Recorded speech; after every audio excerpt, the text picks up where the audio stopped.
Good Lord, how you doing, man? Look, you're looking sharp this morning, and of course, the last thing we want to talk about is fights. So let's talk about the Rockets getting the win over the Pelicans last night the hard way.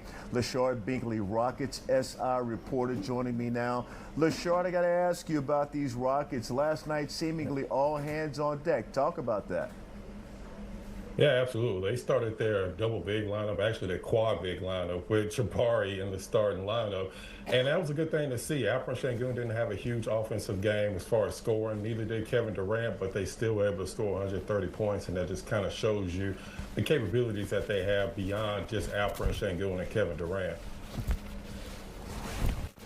Yeah, you talk about Durant. Durant certainly showed that he was a floor general last night. Yeah, absolutely. I mean, you see that he's able to direct the offense. It was one play where he was able to point out to get the ball to Alperen Sengun because he had a mismatch with Jordan Poole. And also you see that anytime he has the ball, he's getting double or triple teams. So that definitely gives everybody else opportunity. That's one of the reasons why Jabari was able to get so many open shots, because Kevin Durant draws so much attention and he's able to make the right pass majority of the time.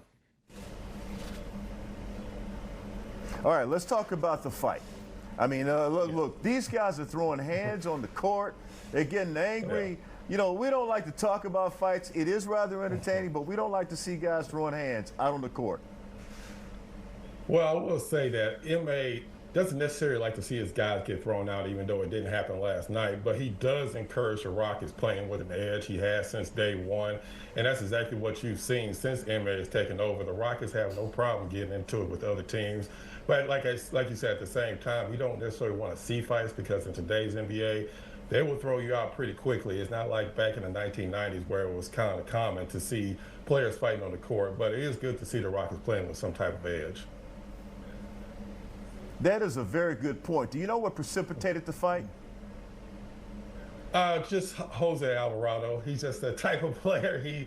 He really likes to egg on. Excuse me. He likes to egg on different players, and that's something that he did with Amen. He grabbed Amen's leg, and Amen, of course, didn't like that, so he tried to throw him off. But no hands were thrown, unfortunately, and that's why nobody was thrown out the game. So it was kind of they got tangled up, and it was just a play on after that. Amen's the wrong guy for that. And then the game winner, Rockets showing that they can finish games off. Yeah, and it's Aaron Holiday, somebody that's kind of forgotten a lot of times because he's usually the 11th or 12th guy off the bench, but he's been in the league a long time. You saw he did it. He went to the basket. He wasn't hurried at all. He knew exactly what he had to do. And keep in mind, Aaron Holiday is going to get minutes this season when Reed Shepard may be struggling or they have some type of injuries. Don't be surprised to see Aaron Holiday playing some important minutes, especially in the fourth quarter, because MA definitely likes what he brings to the court. Love what we're seeing from this team. Lashard Binkley, Rockets SI reporter, joining us this morning, talking about the Rockets win over the Pelicans. Thank you so much, my friend. We'll catch you down the road. Absolutely. Always great, Nate. All right, very good. Okay, guys, we got a lot more coming up from right here at the Bel Air Coffee Shop. Make sure you tune in. So much to cover this morning. We're live here. Nate Griffin, Fox 26 Morning Sports.